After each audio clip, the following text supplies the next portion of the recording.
This is the Yamaha Tracer 9 GT Plus Y-AMT, and I think it's fair to say it's the most technologically advanced motorcycle that Yamaha have ever made. Honestly, the mind kind of boggles at the depth of electronic features on this bike, but the question is, do they actually make the riding experience better? Well, in this video, we're going to take it out for a spin, and I'll tell you exactly what I think of each of them.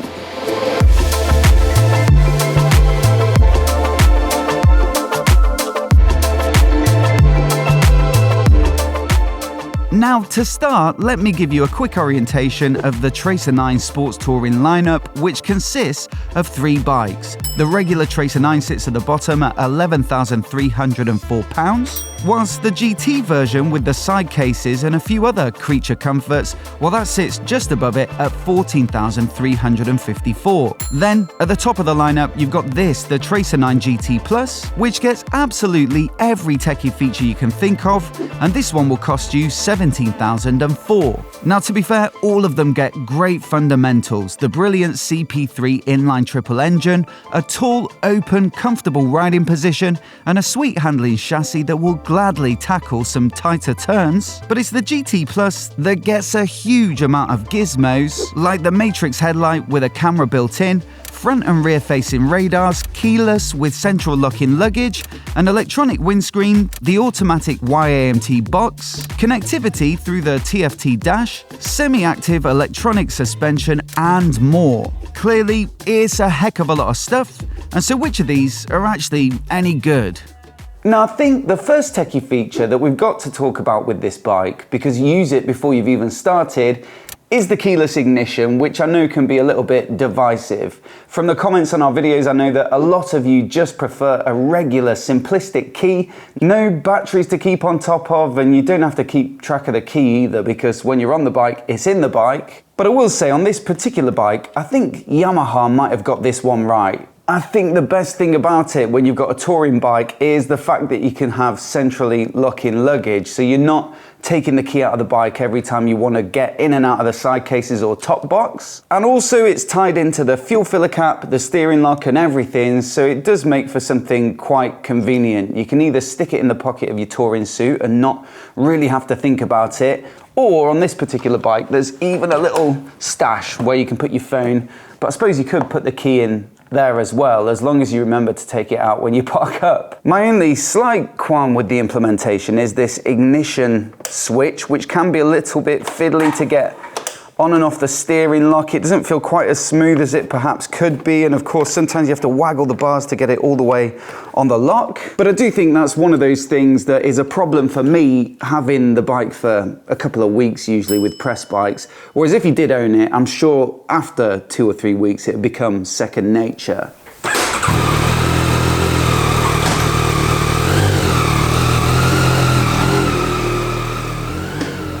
So, not exactly the best weather conditions today, but if there's ever been, you know, a climate that's appropriate for testing a bike's comfort and convenience, then maybe this is it.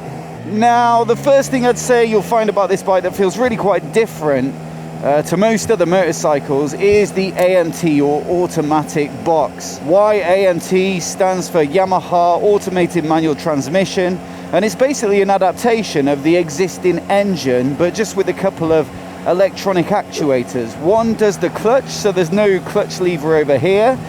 One does the shifter peg, so there's no shifter either. And so yeah, you can either just run it in an automatic mode, and it takes care of both, or you can stick it in manual and do your own gears with these 2 buttons over on the left-hand switch gear. Now, the first thing I would say about it is that it is impressive what they've done with relatively few modifications, let's say, to the engine. It's a serviceable automatic bike, and also I will say there's some satisfaction as well to this manual mode. The shifts are really quite crisp.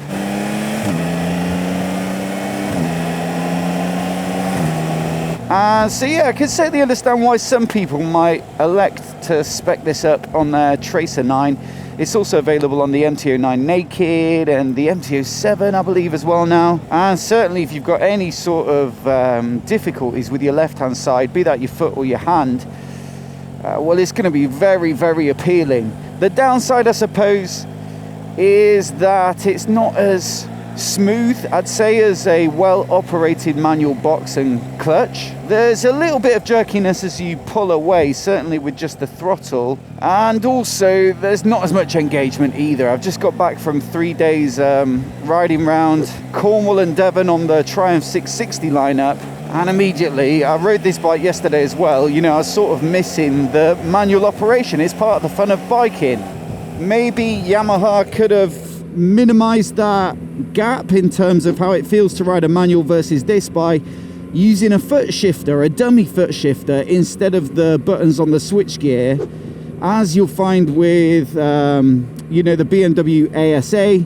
You can also get a foot shift accessory for Honda's DCT system as well, and what that would do, as well as making it feel more like a manual bike when you want it to, is free up your hand for all the buttons on the left-hand switchgear. There's already quite a lot on this bike, and so yeah, maybe just taking care of the gears with your foot leaves the hand for cruise control indicators, navigating the menus and all those other things. I think though my least favorite thing about it is probably the way it can shift when you don't expect it sometimes. Let's say you're braking into a roundabout, slowing down, you're just turning in. Occasionally it will shift and it just feels kind of unnerving. It's not actually jerky enough to truly unsettle the bike, I don't think, but it's just not what you want right at that moment. And so a lot of the time I find myself flipping over to manual just to have full control, let's say, especially in some of those scenarios. Still, if you are even half tempted to give it a go, then do go and give one a demo. I'm sure you'll be kind of impressed with what it can do, and some of those little shortcomings you can ride around or change the settings, or, you know, learn to accommodate them. But I think for me personally, I'll probably do without it. And so the only difficulty with that, I suppose, is this Tracer 9 GT Plus. It does come with all of the other gadgets, and so you might want to choose it over the GT because of that. But unlike the GT, you can only choose it with AMT, this bike. The GT is available in a manual, or you can pay a bit more for AMT. But this one, you're stuck with AMT, and so that might cause you a bit of a predicament if you do like some of these other additional features. Next up, the radars, front and rear, which I've decided to pull over to talk about, because if I try and show you active cruise control on the motorway, you probably won't hear a thing. Now this one, I think, is not for everybody. I've certainly seen that in the comments of our videos, but I think it really depends why you ride. If you're going out at the weekend, then of course you're going to be avoiding the motorway like the plague. Whereas someone like myself who rides for work just has to do a bit of motorway to get places quickly. Sometimes you just want to get where you're going with as little fatigue as possible. And so I've found, in my experience of trying plenty of bikes now with active cruise control, you know, it definitely takes a little bit of the mental load out of those busy motorways where the speed is constantly, you know, increasing or slowing down, yo-yoing like that. And so it's definitely a feature that I'd spec rather than not. I do think blind spot warnings with the rear radar are a little bit less controversial, let's say, or divisive. I think everybody would take a little reminder if they're looking over their shoulder and don't spot something. And although it isn't a replacement for being very aware when you're riding, it's another little tool that hopefully keeps you a little bit safer. And so for me, I think both of them, providing you're doing a lot of that sort of riding, you know, motorway work, are certainly worth it. By the way, before we get on to the next feature, a massive thanks to Rebelhorn for supporting the channel and sponsoring this video. On this particular ride, I'm wearing their Hardy 3 touring suit, which is new for 2025 and packs a ton of brilliant features. You see, it ships with 3 layers, with the main outer, a waterproof membrane and thermal linings, and so you can tailor it to pretty much all conditions, along with plenty of vents to get a bit of a breeze going for those warmer days. Then it's fully protected protective with armor in the elbows, shoulders, back, knees and hips. And there are also adjustable straps in all the key areas to ensure that none of it moves out of place. On top of that though, it has some really well thought out stuff like the reflective vest that neatly attaches to the back for some extra visibility on those darker days. And I also like that they've kind of color coded the zips because it makes it a little easier to distinguish between all the vents and pockets. I can already tell this is going to become my go-to suit for longer rides, and so do check out the link down in the description below to find out more. And once again, a massive thanks to Rebelhorn for their support. One thing I think we can pretty much all get on board with is electronic semi-active suspension, which for a sports tourer I just think is absolutely perfect. It's the exact sort of bike where you might be going between comfy motorway work and carrying a passenger, but then straight onto twisty, curvy roads where you want the bike to feel a little bit more composed. And so it's the perfect solution to that because it's adjusting the damping in real time based upon the bike's behavior and how you're riding, and so you should be constantly getting the most out of it in pretty much any riding scenario. Now you can fine-tune it between different modes through the dash. Unfortunately, you can't go through the menus while you're on the go, but if I go in here and go into the different modes, we've got different suspension settings, look, for the different riding modes. So you've got Sport, Street, Rain, Custom 1, Custom 2, and yeah, you can choose from A1, A2, C1, C2, and so that's going to give you different levels of comfort and responsiveness. It's just one of those things, one of those few rider aids or pieces of technology that you're actually constantly using because it's working in real time. Basically, you're always feeling the benefits of it, be that riding slower or be that riding quicker, which isn't necessarily the case of, you know, some of the other upgrades that you can pay for. For me, it's pretty much a no-brainer semi-active suspension. And, you know, like when I've ridden bikes with it and then had to jump onto other press bikes without it, it's just so pronounced that, yeah, if I was buying my own touring bike, it'd be one of the first features on the shopping list. Now onto the electronic windscreen, which I would say is very neatly done. You just go through the menu to the right setting and then push up or down. Nicely implemented by Yamaha, but I will say, personally, for me, this is one of those things that's less of a deal breaker. I've rarely found adjusting a windscreen to be a terrible chore, and to be quite honest, I usually just stick the windscreen in the one position which suits me best, and then I'll pretty much leave it there for the entire press loan. Still, if you are someone who likes to have it up and down a lot, or if you don't like reaching forward or fiddling with the adjusters, then like I say, I think Yamaha did this one pretty well. Now, the cockpit is super important on a bike like this because it's where you spend most of your time looking at, and I think they've got it right here as well. You've got backlit switchgear, which is a massive help if you are riding at night, and I think they've laid it out pretty well considering just how many features there are. I mean, a big one is the joystick just to get around all the menus and settings, and that's nice and big with a simple home button that makes life very easy in that regard. Now the dash as well, for me, nice and big, well laid out, looks kind of cool as well, which, you know, sometimes bikes like the Hondas can be a little sterile, but I think this looks really good. And through that you've got connectivity features including Garmin navigation, although I will say generally my preference is to use my phone on my quad lock and use the rest of the screen for all the menus and stuff like that. Then we've got 10 levels of heated grips. I tested these out yesterday and they really do get quite warm. Also, we've got a USB-C socket conveniently just below the dash there, which is great. And so yeah, plenty of neat stuff that makes it very pleasant to ride indeed. There is just one other feature though, a really quite big one for this 2025 update, that I certainly need to test out, but I might have to come back a bit later, like tonight.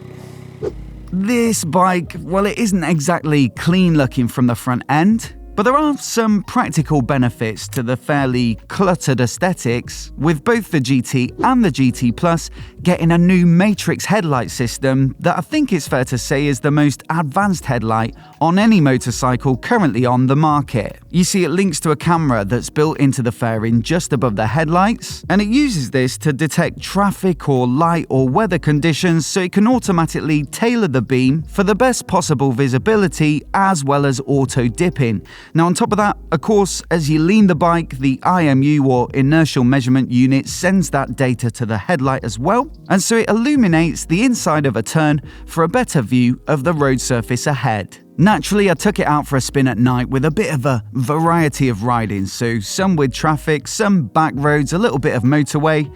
And so what did I think? Any good?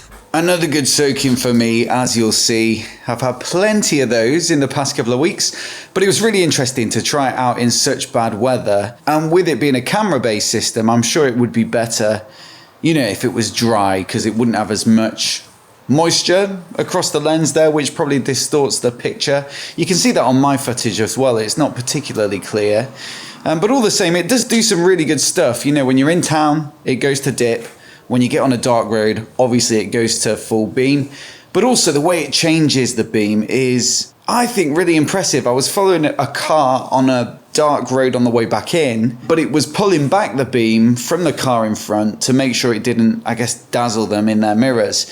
What would be a really interesting test as well with this headlight is what's it actually like for the driver? Because I guess that's who you're trying to serve with a feature like that. But yeah, I think it probably does the trick in that regard, and you can see it a little bit. It's not as obvious because of the headlights coming towards you, but you can see a little bit of it adapting, for oncoming traffic as well. Now, there were plenty of scenarios though where I felt it wasn't behaving optimally. A car pulling out from a side street, it didn't seem to pick it up quite so quickly as if it was coming straight towards you. But if that driver's looking out their side window and you're running full beam, they're still going to get dazzled. It doesn't matter whether their car's pointing towards you or not. Also, I feel like it dipped when it saw some bollards when I was going around a corner, and that's exactly when you don't want it to dip if it's pitch black, because you want to see the corner. And then also it sometimes gets a little bit twitchy when there's a lot of reflections maybe from road signs and stuff like that, and it starts going from high to low and back again, and some of the kind of different beam shapes in between. I had it on fast mode for a bit. You can change the responsiveness of the beam. Put it on fast for a bit because I thought it might pick up traffic quicker, but I actually thought that made it way too keen, and it started going on and off all the time. So then I put it on slow, and I think actually that's probably the best setting because it's not glitching so much based upon the things that are immediately happening. It gives it a second or two before it makes a call on it. Is it perfect? No. Did I take it out in the perfect conditions? No, but I didn't really have a choice. Would I use it though? Probably if it was dry, but definitely there are some scenarios where I'd override and go manual. I don't think this is a deal breaker feature for me though either. So I think in summary, some of these features I like, and some I can take or leave, and some I probably wouldn't spec up. And I think realistically it's going to be the same for a lot of other riders. There'll be certain things that suit your riding style, and also certain things that suit the style of riding that you want to do with the bike, be that more so the sporty side of things, or perhaps more so the distance and comfort side of things. So I guess that's kind of the beauty of the Tracer 9 lineup. You can go right down to that fairly basic base model with a lot of this stuff stripped back, but you can work your way up and spec up the features that you're specifically going to get value out of. The only slight awkward situation is perhaps the fact that the Tracer 9 GT Plus is only available with AMT, and that's the only bike with active cruise control with the radars front and rear. But other than that, I think most people should be able to find a set of features that suits them. In fact, to make that a little bit easier, I think the key thing is understanding which bikes have which features, and so I put this little graphic together that might help to aid that decision if you're looking for a Tracer 9 in 2025. As always, I'd love to know what you think of the bike, so do let me know down in the comments below, and I'd also love to hear your thoughts on some of these individual features. Also, if you want to see my favourite other Yamahas for 2025, then I'll put a video on the screen now so you can check it out in case you missed it. Do hit subscribe for more of the latest motorcycle news and reviews right here on MOTOBOB. A massive thanks for watching today, and we'll catch you in the next video.